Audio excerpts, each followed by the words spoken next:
Hi welcome back to my YouTube channel. ಯಾರ್ಯಾರು ನನ್ನ YouTube ಚಾನಲ್ನ ನೋಡ್ತಾ ಇದ್ದೀರಾ, ಪ್ಲೀಸ್ ಸಬ್ಸ್ಕ್ರೈಬ್ ಮಾಡಿ, ಲೈಕ್ ಮಾಡಿ, ಶೇರ್ ಮಾಡಿ, ಕಮೆಂಟ್ ಮಾಡಿ. ಮತ್ತು ನಾನು ಈಸಿಯಾಗಿ ಖರ್ಜೂರದ ಹೋಳಿಗೆ ಹೇಗೆ ಮಾಡೋದು ಅಂತ ಹೇಳ್ಕೊಡ್ತಾ ಇದ್ದೀನಿ. ಇದು ತುಂಬ ಈಸಿ, ಸೊ ಬೇಗನೂ ಮಾಡ್ಬೋದು. ಬನ್ನಿ ನೋಡುವ. ಮೊದಲಿಗೆ ನಾನು ಕಣಕ ಮಾಡ್ಕೊಳ್ಳೋದಕ್ಕೆ 1 ಕಪ್ಪು ಮೈದಾ ಹಿಟ್ಟು ತೊಗೊಂಡಿದ್ದೀನಿ. ಚಿಟಿಕೆ ಉಪ್ಪು, ಚಿಟಿಕೆ ಅರಿಶಿನ ಹಾಕಿ ಸ್ವಲ್ಪ ನೀರು ಹಾಕ್ಕೊಂಡು ಮಿಕ್ಸ್ ಮಾಡ್ಕೊಳ್ಬೇಕು. ಇದು ಆದಷ್ಟು ಸ್ವಲ್ಪ ತೆಳು ಇರಬೇಕು. ಚಪಾತಿ ಹಿಟ್ಟಿಗಿಂತ ಸ್ವಲ್ಪ ತೆಳು ಇದ್ದರೆ ಸಾಕು. ಆದರೆ ಸ್ವಲ್ಪ ಚೆನ್ನಾಗಿ ನಾದ್ಕೊಳ್ಬೇಕು. ಹಾಗೆ ಇದು ಎಷ್ಟು ನೆನೆಯುತ್ತೆ ಅಷ್ಟು ಚೆನ್ನಾಗಿಯೇ ಬರುತ್ತೆ ಒಬ್ಬಟ್ಟು. ಸೊ ಇವಾಗ ಇಷ್ಟು ತೆಳು ಇದೆ ಅಲ್ವಾ, ಇಷ್ಟು ಸಾಕು. ಸೊ ಈ ಟೈಮಲ್ಲಿ ಸ್ವಲ್ಪ 1-2-3 ಸ್ಪೂನು ಎಣ್ಣೆ ಹಾಕ್ಕೊಂಡು ಕಳಿಸ್ಕೊಳ್ತಾ ಇದ್ದೀನಿ. ಒಂದು ಟಿಪ್ ಏನಂದರೆ, ಒಬ್ಬಟ್ಟು ಮಾಡೋಕ್ಕಿಂತ ಮುಂಚೆನೇ, ಅಂದರೆ ಬೇಳೆ ಎಲ್ಲ ಬೇಯಿಸ್ಕೊಳ್ಳೋಕ್ಕಿಂತ ಮುಂಚೆನೇ ಕಣಕನ ರೆಡಿ ಮಾಡಿ ಇಟ್ಕೊಂಡ್ರೆ ಚೆನ್ನಾಗಿ ನೆನೆಯುತ್ತೆ. ಸೊ ಸಾಫ್ಟಾಗಿ ಚೆನ್ನಾಗೂ ಸಹ ಬರುತ್ತೆ. ಇವಾಗ ಚೆನ್ನಾಗಿ ನಾದ್ಕೊಂಡಿದ್ದೀನಿ ಎಣ್ಣೆಯಲ್ಲಿ. ಸೊ ಇವಾಗ ಒಂದು 1/4 ಕಪ್ಪಷ್ಟು ಎಣ್ಣೆನ ಹಾಕಿ ನೆನೆಸ್ಬೇಕು. ಇದು ಮೊದಲೇ ಸ್ಟೆಪ್ಪು ಒಬ್ಬಟ್ಟು ಮಾಡೋದಕ್ಕೆ. ಯಾವಾಗಲೂ ಈ ಸ್ಟೆಪ್ನ ಫಾಲೋ ಮಾಡಿ, ನೆಂದಷ್ಟು ತುಂಬ ಚೆನ್ನಾಗಿ ಬರುತ್ತೆ. ಸೊ ಇವಾಗ ನಾನು 2 ಕಪ್ಪು ಹಸಿ ಖರ್ಜೂರ ತೊಗೊಂಡಿದ್ದೀನಿ. ಬೀಜ ಇರೋದಾದ್ರೂ ತೊಗೊಳ್ಬೋದು, ಬೀಜ ಇಲ್ಲದಿರೋದಾದ್ರೂ ತೊಗೊಳ್ಬೋದು. ಸೊ ಬೀಜ ಇದ್ರೂ ಇಲ್ಲದಿರೋ ಹಾಗೆ ಪರವಾಗಿಲ್ಲ. 2 ಕಪ್ಪು ಒಣಗಿರೋದು ತೊಗೊಂಡ್ಬಿಡಿ, ನಾನು ಹಸಿದೇ ತೊಗೊಂಡಿದ್ದೀನಿ. ಸೊ 2 ಕಪ್ಪು ಹಾಕಿದೆ. ಇವಾಗ 2 ಕಪ್ ಖರ್ಜೂರನ ಕುಕ್ಕರಲ್ಲಿ ಹಾಕಿದ್ದೀನಿ.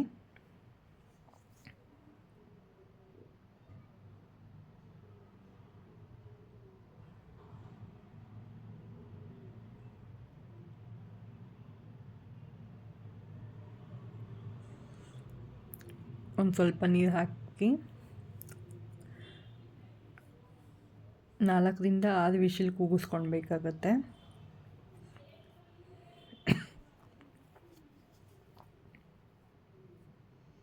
ಇದು ಕೂಗಿಸ್ಕೊಂಡ್ಮೇಲೆ ಸಾಫ್ಟ್ ಆಗುತ್ತಲ್ವ, ಆವಾಗ ನೀವು ಬೇಕಾದರೆ ಬೀಜನ ಈಸಿಯಾಗಿ ರಿಮೂವ್ ಮಾಡ್ಬೋದು. ಕೈಯಲ್ಲೇ ಈಸಿಯಾಗೂ ಸಹ ಬರುತ್ತೆ. ಸೊ ಇವಾಗ ನೋಡಿ ಸಾಫ್ಟಾಗಿ ಬೆಂದಿದೆ. ಇದನ್ನು ಆರೋದಕ್ಕೆ ಇಟ್ಟಿದ್ದೀನಿ. ಇವಾಗ ತಣ್ಣಗಾಗಿದೆ ಅಲ್ವಾ, ಇಷ್ಟು ತಣ್ಣಗಾದರೆ ಸಾಕು. ಇವಾಗ ನಾನು ಅರ್ಧ ಹೋಳು ತೆಂಗಿನಕಾಯಿ ತೊಗೊಂಡಿದ್ದೆ, ಚಿಕ್ಕದು. ನೀವು ತುರಿಯಾದರೂ ತುರ್ಕೊಳ್ಬೋದು ಅಥವಾ ಈ ಥರ ಕಟ್ ಮಾಡ್ಕೊಂಡು ಪುಡಿಯಾದರೂ ಮಾಡ್ಕೊಳ್ಳಿ. ಅಂದರೆ ನಾನು ತುಂಬ ಚಿಕ್ಕದು ತೆಂಗಿನಕಾಯಿ ತೊಗೊಂಡಿರೋದಿಲ್ವಾ, ಸೊ ಅರ್ಧ. ನೀವು ದೊಡ್ಡದಾದರೆ 1/4 ತೆಂಗಿನಕಾಯಿ ಹೋಳಾದರೆ ಸಾಕು. ಇವಾಗ ಬೇಯಿಸ್ಕೊಂಡಿರೋ ಖರ್ಜೂರ ಮತ್ತು 2 ಏಲಕ್ಕಿ ಹಾಕ್ಕೊಂಡು ಫೈನ್ ಪೇಸ್ಟ್ ಮಾಡ್ಕೊಂಡಿದ್ದೀನಿ. ಸುಮ್ಮನೆ ಒಂದು ರೌಂಡ್ ಓಡಿಸ್ಕೊಂಡು ಸಾಕು, ಅದು ಬೇಗ ಆಗೋಗುತ್ತೆ. ಮೊದಲಿಗೆ ಬಾಣಲೆಗೆ ತುಪ್ಪ ಹಾಕಿ ಮತ್ತು ಖರ್ಜೂರ ಹಾಕಿ ಒಂದು 5-6 ನಿಮಿಷ ಫ್ರೈ ಮಾಡ್ಕೊತಿದ್ದೀನಿ. ಅದು ಹಸಿ ವಾಸನೆ ಹೋಗಬೇಕು. ಇದಕ್ಕೆ ನಾನು ಎಕ್ಸ್ಟ್ರಾ ಬೆಲ್ಲ, ಸಕ್ಕರೆ ಏನೂ ಹಾಕ್ತಾಯಿಲ್ಲ. ಖರ್ಜೂರದಲ್ಲಿ ಏನು ಇದೆ ಸ್ವೀಟ್ನೆಸ್ ಅದೇ ಸಾಕಾಗತ್ತೆ. ನಿಮಗೆ ತುಂಬ ಸ್ವೀಟ್ ಬೇಕು ಅಂದರೆ ನೀವು ಹಾಕ್ಕೊಳ್ಬೋದು. ಇದಿಷ್ಟೇ ಸಾಕು ಅಂದರೆ ಇಷ್ಟೇ ಸಾಕು, ನಿಮಗೆ ಬಿಟ್ಟಿದ್ದು. ನಾನು ಎಕ್ಸ್ಟ್ರಾ ಏನೂ ಆ್ಯಡ್ ಮಾಡ್ತಾಯಿಲ್ಲ. ಇದು 5-6 ನಿಮಿಷ ಫ್ರೈ ಮಾಡ್ಕೊಳ್ಬೇಕು, ಹಸಿ ವಾಸನೆ ಹೋಗೋಷ್ಟು. ಸಣ್ಣ ಉರಿನೇ ಇರಲಿ, ಉರಿ ಜಾಸ್ತಿ ಮಾಡ್ಕೊಳ್ಬೇಡಿ.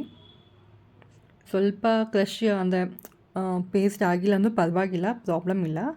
ಒಂದು 2-3 ಕಡೆ ಸಾಕಾಗುತ್ತೆ. ಆ ಥರ ಇದೂ ಓಕೆ, ಏನು ಪ್ರಾಬ್ಲಮ್ ಇಲ್ಲ. ಇವಾಗ ಸ್ವಲ್ಪ ಗಟ್ಟಿಯಾಗಿದೆ ಅಲ್ವಾ, ಸೊ ಅದು ಅಂದರೆ ಕೈ ಬಿಡದೆ ತಿರುಗಿಸ್ತಾನೆ ಇರಿ. ಇವಾಗ ಸ್ವಲ್ಪ ತೆಂಗಿನಕಾಯಿ ತುರಿ ಹಾಕ್ಕೊತಿದ್ದೀನಿ. ಅಂದರೆ ಒಟ್ಟಿಗೆ ಹಾಕ್ಕೊಂಡ್ಬೇಡಿ, ಬ್ಯಾಚ್ ವೈಸ್ ನೋಡ್ಕೊಂಡು ಹಾಕ್ಕೊಳ್ಳಿ. ಯಾಕಂದರೆ ತುಂಬ ಗಟ್ಟಿಯಾಗೋದ್ರೆ ತಟ್ಟಕ್ಕಾಗೋದಿಲ್ಲ. ಸ್ವಲ್ಪ ತೆಳು ಇರಬೇಕಾಗತ್ತೆ. ಸೊ ತುಂಬ ತೆಳುನೂ ಇರಬಾರ್ದು, ತುಂಬ ಗಟ್ಟಿನೂ ಇರಬಾರ್ದು. ಸೊ ಅದನ್ನು ನೋಡ್ಕೊಳ್ಳಿ.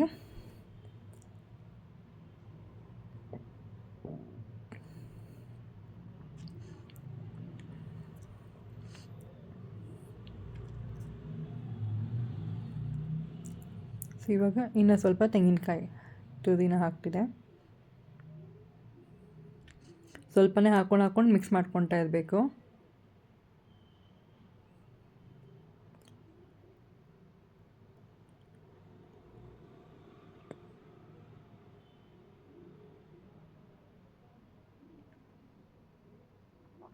ನಾನು ಮತ್ತೆ ತುಪ್ಪ ಹಾಕಿಲ್ಲ, ಸ್ವಲ್ಪ ಆವಾಗಲೇ 2 ಚಮಚ ಹಾಕಿದ್ನಲ್ಲ ಅದೇ ತುಪ್ಪನೇ ಆಗಿದೆ, ಮತ್ತು ಬೇಕು ಅಂತ ಏನು ಅನ್ನಿಸ್ಲಿಲ್ಲ. ಸೊ ಇವಾಗ ನೋಡಿ ಇಷ್ಟು ಗಟ್ಟಿ ಇದೆಯಲ್ಲ, ಇನ್ನು ಸ್ವಲ್ಪ ತೆಂಗಿನಕಾಯಿ ತುರಿ ಏನಿದೆ ಅದನ್ನು ಹಾಕಿದ್ರೆ ಆಯಿತು. ನೋಡಿ ಇವಾಗ ಹಿಂಗೆ ಬಂದಿದೆ, ಈ ಥರ ಸ್ಟಿಕ್ ಆದರೆ ಸಾಕು, ಅದು ಬೀಳ್ತಾ ಇಲ್ಲ, ಹಾಗೇ ಇದೆ. ಮತ್ತು ಉಂಡೆ ಕಟ್ಟಿದ್ರೆ ಅಂಟ್ಕೊಳ್ತಾ ಇಲ್ಲ ಕೈಗೆ. ಸೊ ಇಷ್ಟು ತೆಳು ಇದ್ದರೆ ಸಾಕಾಗತ್ತೆ. ಇದು ಸ್ವಲ್ಪ ಹಾರೋದಕ್ಕೆ ಬಿಡಿ. ಇವಾಗ ಸ್ವಲ್ಪ ನೋಡಿ ಕನಕ ಹೇಗೆ ತೆಳುವಾಗಿದೆ ಅಲ್ವಾ, ಸೊ ಈ ಥರ ಇದೆ. ಸೊ ಈಸಿಯಾಗಿ ನೋಡಿ ಎಷ್ಟು ಚೆನ್ನಾಗಿ ಬಂತು. ಇದನ್ನ ಸ್ವಲ್ಪ ತೊಗೊಂಡು ನಾನು ಕೈಯಲ್ಲೇ ಹಾಕ್ಕೊಳ್ತಾ ಇದ್ದೀನಿ, ಕೈಯಲ್ಲೇ ಸ್ಪ್ರೆಡ್ ಮಾಡ್ಕೊಳ್ತಾ ಇದ್ದೀನಿ.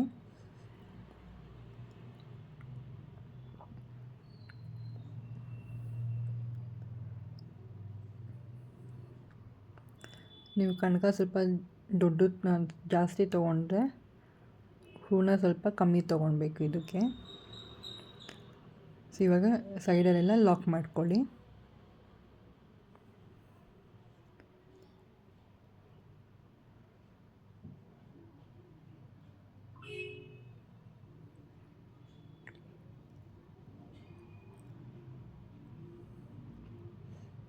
ನೀವು ಬಾಳೆ ಎಲೆ ಮೇಲಾದರೂ ಹಾಕ್ಕೊಳ್ಬೋದು ಅಥವಾ ಒಬ್ಬಟ್ಟು ತಟ್ಟೋ ಶೀಟ್ ಮೇಲಾದರೂ ತಟ್ಕೊಳ್ಬೋದು. ಇವಾಗ ಸೈಡಿಂದ ನೀವು ಪ್ರೆಸ್ ಮಾಡ್ಕೊಂಡು ಬನ್ನಿ, ಮಧ್ಯದಲ್ಲೇ ಪ್ರೆಸ್ ಮಾಡಿದ್ರೆ ಸೈಡೆಲ್ಲ ಮೈದಾ ಹಿಟ್ಟು ಬಂದುಬಿಡುತ್ತೆ. ಸೊ ಸೈಡಲ್ಲೇ ಮಾಡ್ಕೊಂಡು ಬನ್ನಿ. ಸೊ ಈಸಿಯಾಗಿ ತಟ್ತಾ ಇದ್ದೀವಿ ನೋಡಿ ಎಷ್ಟು ಈಸಿಯಾಗಿ ಬರ್ತಿದೆ.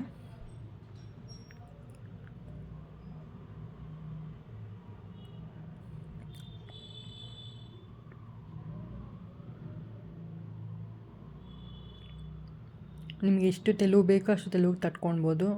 ಇದು ಇನ್ನೂ ತುಂಬ ತೆಳುವಾಗೇ ಬರ್ತಿದೆ ನೋಡಿ.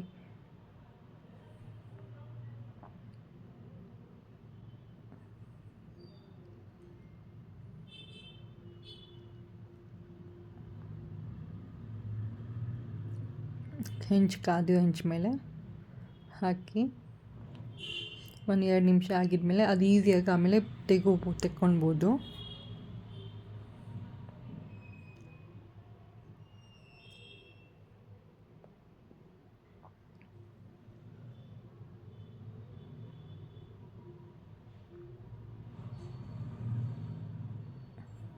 ನೋಡಿ ಈಸಿಯಾಗಿ ಬಂತು. ಸೊ 2 ಬದಿ ಹದವಾಗಿ ಬೇಯಿಸಬೇಕು.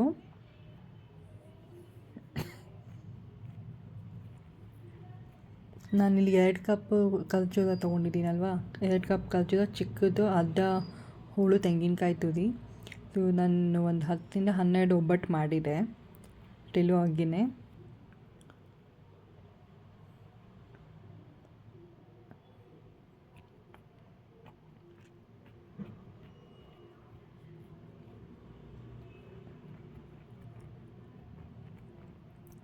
ಸ್ವಲ್ಪ ಈಸಿನೇ ಮಾಡ್ಕೊಳ್ಬೋದು ನೀವು. ಏನಂದರೆ ಮೈದಾ ಹಿಟ್ಟು ಎಷ್ಟು ಚೆನ್ನಾಗಿ ನೆನೆಯುತ್ತೆ ಅಷ್ಟು ಚೆನ್ನಾಗಿ ಬರುತ್ತೆ. ಈವನ್ ಹೂರಣನೂ ಅಷ್ಟೇ, ಜಾಸ್ತಿ ಗಟ್ಟಿ ಮಾಡಿಕೊಂಡ್ರೆ ಒಳಗಡೆ ಎಲ್ಲ ಪುಡಿ ಪುಡಿ ಆಗುತ್ತೆ. ಸೊ ಲಟ್ಸೋಕ್ಕಾಗಲ್ಲ, ಹೆಂಚು ಮೇಲೆ ಹಾಕ್ತಿದ್ದಾಗೆ ಅದು ಬಿಡಿ ಬಿಡಿ ಆಗಿಬಿಡುತ್ತೆ.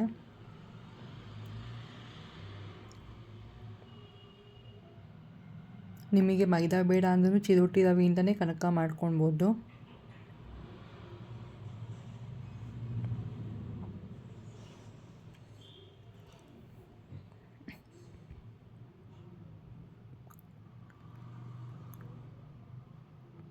ನೋಡಿ ಎಷ್ಟು ಚೆನ್ನಾಗಿದೆ ಅಲ್ಲ, ನೋಡ್ತಿದ್ದೇ ಹೀಗೆ ತಿನ್ನಬೇಕು ಅನಿಸುತ್ತೆ. ಸೊ ಈಸಿಯಾಗಿ ಯಾವುದೇ ಪಾಕ ಇಲ್ಲದೆ ಬೇಗ ಮಾಡೋ ಅಂಥದ್ದನ್ನು ನಾನು ನಿಮಗೆ ಹೇಳ್ಕೊಡ್ತಾ ಇದ್ದೀನಿ. ಸೊ ತುಂಬ ಈಸಿ ಅಂದರೆ ತುಂಬ ಈಸಿ. ಬೇಳೆ ಬೇಯಿಸಬೇಕು ಅಥವಾ ಪಾಕ ಬಂದಿಲ್ಲ ಅದೆಲ್ಲ ಎಂಥದೂ ಇಲ್ಲ, ಬೇಗ ಕ್ವಿಕ್ಕಾಗಿ ಮಾಡ್ಕೊಳ್ಬೋದು. ಸೊ ನೀವು ಮಾಡಿ ಹೇಗಿತ್ತು ಅಂತ ಕಮೆಂಟ್ ಮಾಡಿ ಹೇಳಿ. Thank you.